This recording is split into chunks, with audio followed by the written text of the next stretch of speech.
So, und damit herzlich willkommen bei Maximal Minimal. Mein Name ist Max und heute gibt es quasi den zweiten Teil nach der Anlagenvorstellung, nämlich das Thema, wie geht es in Zukunft mit der Anlage weiter? Weil man hat ja doch einiges noch vor oder vor sich und da wollte ich euch einfach ein bisschen mitnehmen. Ich denke mal, ein paar wissen schon, was ich so alles geplant habe, beziehungsweise ein paar Sachen haben sich auch geändert und eben weil so viele neue Abonnenten gekommen sind, wollte ich das einfach nur mal ein bisschen euch da ein bisschen erklären, ein bisschen aufzeigen, was ich so geplant habe. Und ja, ich würde sagen, wir fangen direkt an und ich wünsche ganz viel Spaß dabei. So, dann würde ich sagen, fangen wir mal direkt an. Ja, also, ich habe euch ja das letzte Mal erzählt, wir sind ja in der Region, die Anlage spielt in der Region Bayern. Das haben wir ja gesagt. Wir wissen noch nicht, in welchem Raum Bayerns, aber das kann ich auch leider gar nicht mehr dazu sagen. Man spielt vieles durch, aber es macht Sinn, also mit 218er ist cool, mit dem ländlichen Charme, auch wie hinten mit den Bergen und auch alles, was dann da kommt, das macht einfach Sinn und wir sind hier zu Hause. Ich glaube, das ist einfach auch authentisch, muss man auch ehrlich sagen. Man hat am meisten Inspiration auch vor der Haustür. Ja, jetzt ist ja diese Platte hier entstanden durch auch einen Umzug, also die wurde vergrößert dann, also erweitert und haben sich auch Sachen ergeben. Deswegen, ihr seht, es ist ja relativ langweilig, weil es ja ein Rundparcours hier ist. Das wird sich ändern, weil ich gehe jetzt mal mit euch hinter die Anlage, weil die Anlage bräuchte ja auch einen Schattenbahnhof. Wir haben ja bisher keinen Schattenbahnhof. Das Thema ist für mich auch komplett neu, habe ich bisher noch nicht gemacht. Es sei denn, ihr sagt, das ist in Ordnung, dass hier dieser Zug steht, das ist eine Art Schattenbahnhof. Dann ist es für mich natürlich fein. Vielleicht Mini-Schattenbahnhof ist in Ordnung.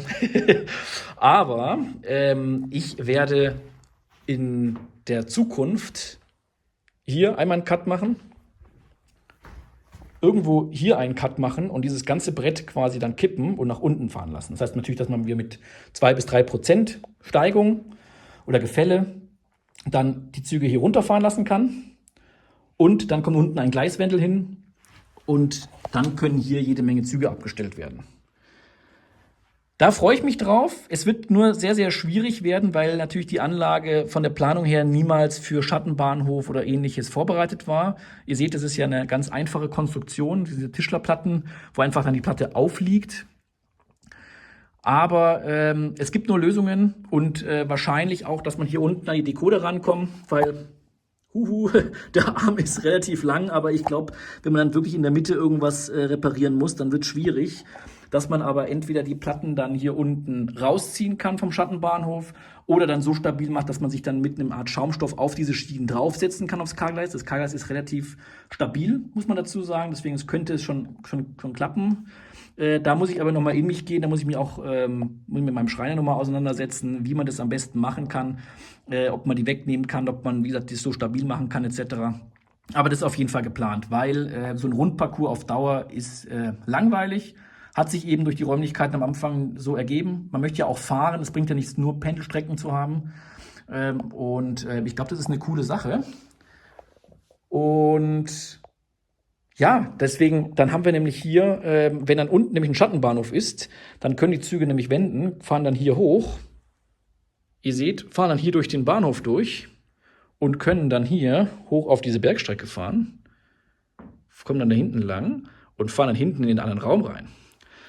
Und dann können die hinten im anderen Raum oder dann nochmal weiter wieder umdrehen und fahren dann wieder das Gleiche zurück und können wieder runterfahren. Deswegen, ich versuche bei allen Strecken, die ich habe, das Hundeknochenprinzip anzuwenden. Das heißt, man hat wirklich immer einmal eine Wendeschlaufe, der Zug fährt gerade sozusagen die Strecke lang, wieder wendet und fährt die Strecke wieder zurück. Muss aber nicht pendeln, sondern er fährt immer vorwärts. Man kann natürlich auch einen Pendelzug dann fahren lassen, das ist natürlich das ist auch möglich. Aber das ist für mich so wichtig, weil ich das am spannendsten finde. Das ist auf jeden Fall eine coole Sache, die wirklich aber für die Zukunft geplant ist, aber erst nach Aufbau, sagen wir mal so, des Neubauteils, wie auch nach Aufbau hinten des Raumes, beziehungsweise zumindest, dass man damit angefangen hat. Also, hier großer Schattenbahnhof. Dann, wenn wir beim Thema Schattenbahnhof sind, auch genauso hier unter diese Platte, unter den Neubauteil, kommt auch ein Schattenbahnhof hin. Deswegen wurde damals auch bei der ups, ich mache mal ein bisschen schärfer. Fokussiere ich mal meinen Finger. Wurde extra hier beim Wanddurchbruch mehr Platz unten gelassen, dass man hier auch eine Platte drunter legen kann und dann auch Züge, also von hier, nach hier oder andersrum dann fahren lassen kann. Und diese wirklich, das sind ja wirklich dann, können längere Züge dann wirklich dann sein. Aber wir reden hier vielleicht von, mit Kurven, vielleicht so um die 3 bis 4 Meter irgendwie so. Je nachdem, wie es dann auch hinten nochmal aussieht, kann man schön lange Züge auf jeden Fall parken. Freue ich mich drüber. Und deswegen habe ich auch unten nur ein paar Löcher hingemacht, dass ich so hinkomme. Beziehungsweise, das ist auch der Grund, warum ich euch gezeigt habe, dass ich hier auch so Wartungsklappen hinmache. Weil die Anlage direkt hier an der Wand ist. Und ich komme dann auch nachher mit einem Schattenbahnhof schwer hinten an die Sachen. Vielleicht macht man aber den Schattenbahnhof auch nochmal irgendwie, dass man ihn rausziehbar macht, dann irgendwo, dass man die Züge auch besser dann aufgleisen kann. Auch das ist eine Sache. Ich kenne mich mit Schattenbahnhöfen gar nicht aus. Ich habe wirklich noch nichts da in der Hinsicht gebaut, bin ich ehrlich. Ich nehme euch da mit. Ich werde sicherlich die eine oder andere Falle tappen. Ich bin gespannt, aber da muss man gucken, wie man das nachrüsten kann. Aber auch das ist wichtig, weil der Platz ist begrenzt. Ihr seht es ja, also man kann jetzt nicht so viele Züge hinsetzen, sonst kann man auch nicht mehr fahren, wenn man jetzt alles vollsetzen würde. Deswegen muss da definitiv ein Schattenbahnhof oder mehrere Schattenbahnhöfe hin. Genau. Wartungsklappen sind eben dafür da, dass ich dann schön überall vorne hin kann und dann nicht eben unter die Anlage. Das passt. Hier seht ihr auch das Gebirge, das kennt ihr ja alles soweit dann. Und dann geht es ja hier eben auch weiter in den nächsten Raum. Hier kommen wir raus. Das heißt, oben haben wir die zweigleisige Hauptstrecke, die noch ein bisschen höher geht. Entweder kommt hier ein ganz großer Berg hin, ein ganz hoher Berg, oder es bleibt einfach in diesem hügeligen, gebirgigen Gebilde. Und unten kommt dann die eingleisige Nebenstrecke, die vielleicht einen kleinen Haltepunkt oder Bahnhof bekommt. Oben dann auch nochmal ein kleiner Haltepunkt. Und dass dann so ein Dorf oder ein kleines Städtchen in der Mitte so ist, die dann quasi einmal einen Bahnanschluss oben und einen unten haben. Und dann kommt unten von der Nebenstrecke vielleicht ein Abzweig auch runter in den Schattenbahnhof hier von der Seite, der dann entweder eine Etage tiefer ist oder eben genau hier einmal rumgeht unten unter diesen Neubauteil oder bisherigen Neubauteil. Und die andere Seite ist ja diese Hauptstrecke, die geht ja hoch. Also die kommt hier runter und wird in den Gleiswendel nach unten geführt und kommt dann auch quasi hier in den Schattenbahnhof. Also entweder geht der dann hier unter den ganzen Bereich, der dann nachher dann hier kommt, oder der kommt auch dann da drunter. Muss man gucken, vielleicht ist es aus zwei Ebenen bestehender Schattenbahnhof. Da muss ich auch noch mal gucken. Aber also das sind so ein bisschen die Planungen. Hier die Strecke. Der Bergstreckenanschluss, der wird einfach noch verlängert. Da weiß ich gerade noch nicht, wie der weitergeht. Das ist einfach eine kleine Nebenbahn oder, obwohl mehr so Nebenbahnen, vielleicht auch eine kleine Hauptstrecke, so nach dem Motto, wie die weiterführt, da bin ich noch am Überlegen. Aber das heißt, wir haben jetzt hier auch wirklich dann sozusagen ein Gebirge oder einen Berg-Hügelbereich, die wirklich von Anfang an, dieser Anlagenteil wird dann mit Schattenbahnhof schon geplant werden. Das ist quasi ein Novum, beim anderen Bereich ja überhaupt nicht. Und da bin ich echt gespannt, wie das wird. Und wir rechnen hier am Anfang mit einer Platte von 1,40 bis 1,60, 2 Meter in der Breite, also wirklich breit, direkt an der Wand und dann bis hierhin. Mehr wird es erstmal nicht sein, das ist quasi Anlagenteil 1 und dann haben wir ja hier noch jede Menge Platz und können dann hinten nochmal uns weiter verkünstlern. Aber ich mache ja immer so in verschiedenen Anlagenteilen bastle ich das Ganze immer, dass ich dann sagen kann, okay, jetzt kann ich ein bisschen Rohbau machen, ich kann ein bisschen Schienen machen, ich kann den Berg konstruieren und alles so weiter. Dann geht es quasi immer wieder von vorne los. Also es geht immer sozusagen, wenn ich dann mit dem nächsten Teil mache, wieder von vorne los. Erstmal Rohbau, immer Schienen, alles so weit. Und somit kann man sein Wissen, was man sich angeeignet hat, dann nachher dann immer weiter verfeinern, verbessern. Und ich bin vom Typ her einfach, und das macht bitte jeder, wie er es bitte selber macht. Ich will keinen überreden, dass er das genauso machen sollt. Wenn ich jetzt den ganzen Raum hier komplett jetzt fertig machen wollte mit Rohbau, dann bin ich ein Vierteljahr mit Rohbau beschäftigt. Kann das natürlich mit Hilfe von einem Schreiner machen, logisch. Dann mache ich ein Jahr lang oder ein halbes Jahr lang nur Schienen. Dann mache ich ein Jahr lang Berge oder mehr. Ihr seht ja, wie lange ich dann hinten schon brauche, weil man ja noch andere Themen dann auf der Altbauplatte hat etc. Und dann bin ich 3 Jahre mit Ausgestaltung oder wahrscheinlich reicht es gar nicht dann irgendwie fertig, mit Häuser bauen, wahrscheinlich ein Jahr oder ein Dreivierteljahr, dann mit Ausgestaltung, mit Verdrahten und allem drum und dran. Das heißt, man hat dann immer dieses eine Thema, was einen ganz, ganz lange verfolgt und deswegen mache ich dann immer so kleine Anlagenteile und das habe ich gemerkt, es bringt mir viel mehr Freude. Aber das nur am Rande jetzt von meiner Seite aus. Aber deswegen, genau, hier einfach eine Platte von der Tiefe 1,40 Meter, 1,60 Meter, 2 Meter. Eben, dass hier auch von der zweigleisigen Hauptstrecke ein Wendel im R4, R5 von K-Gleis auf jeden Fall runter kann.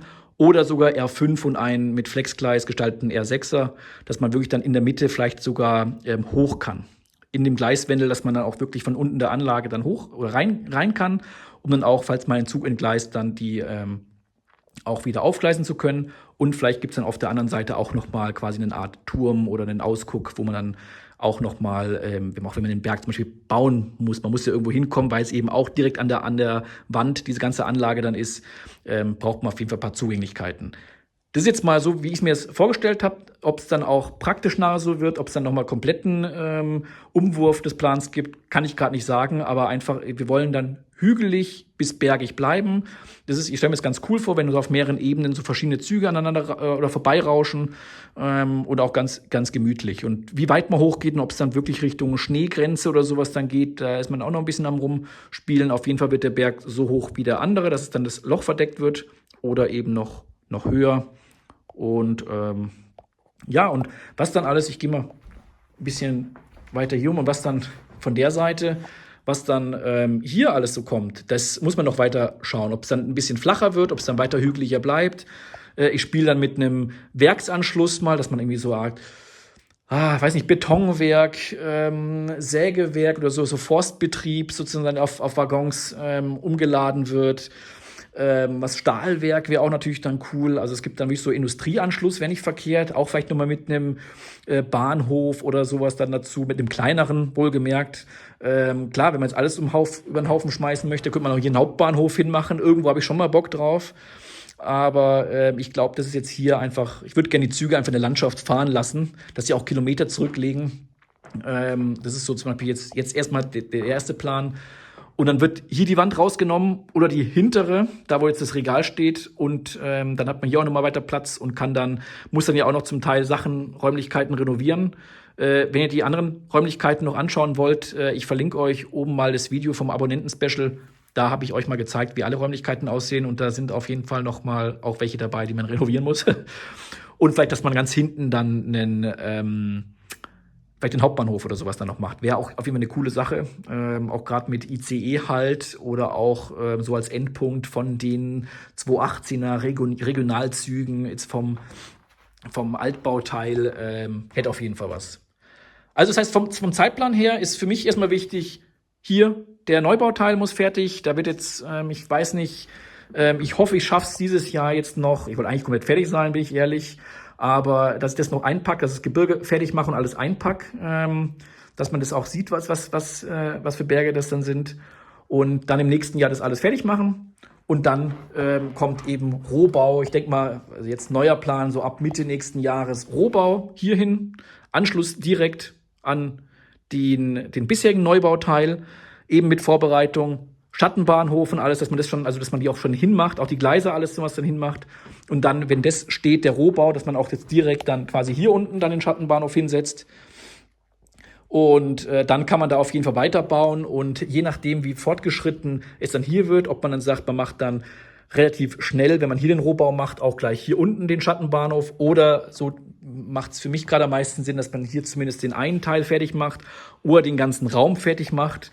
Und dann sagt, hey, jetzt macht es Sinn, hier auch diesen Kreis sozusagen abzubrechen und dann hier einen Cut zu machen und dann unten auch einen Schattenbahnhof zu machen, der dann irgendwie rausrollbar ist oder etc. Dann hat man eigentlich eine ganz coole Streckenlänge auch und da freue ich mich wirklich sehr. Und jetzt habt ihr einiges mitbekommen, wie ich Sachen plane oder auch, klar, wie ich vom Typ her bin. Ich plane die Sachen auch nicht 100%, sondern ich muss die Sachen auch sehen und da wird man auch dann ganz schnell wenn dann die Platte steht, wird man merken, hoppsa, das ist zu viel Schiene, ich habe mir zu viel vorgenommen, das muss ein bisschen hügeliger sein, es darf nicht so steil hochgehen, das ist nicht realistisch und ist ja eine Modelleisenbahn, die muss nicht unbedingt immer realistisch sein, aber das zumindest ein bisschen ja, Hand und Fuß hat, sagen wir mal so. Aber ich freue mich drauf. Ich freue mich da wirklich und für mich ist auch wichtig, dass das Hobby weitergeht, dass man dann auch, dass man auch dann sagt, hey, man baut da für die Zukunft, weil ich dann auch später Lust habe mit meinen Kindern, dass man einfach dann da weiterbaut, dass man sich einfach hinsetzt, die Züge einfach beim Fahren zusieht. Das finde ich immer gemütlich auch. Deswegen ist auch der Anreiz bei mir, alles automatisiert dann zu steuern zu lassen. Und dann geht es Raum für Raum schrittweise weiter. Und freue mich da euch auch euch mitzunehmen oder mitnehmen zu können.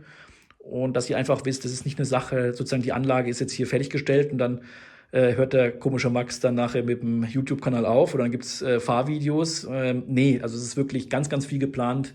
Wird überhaupt nicht langweilig. Wir sind jetzt in Raum 1 von 4 und fangen, wie gesagt, nächstes Jahr, Mitte nächsten Jahres ungefähr, wie gesagt, mit dem größten Raum eigentlich dann an und der wird dann auch uns Jahre beschäftigen.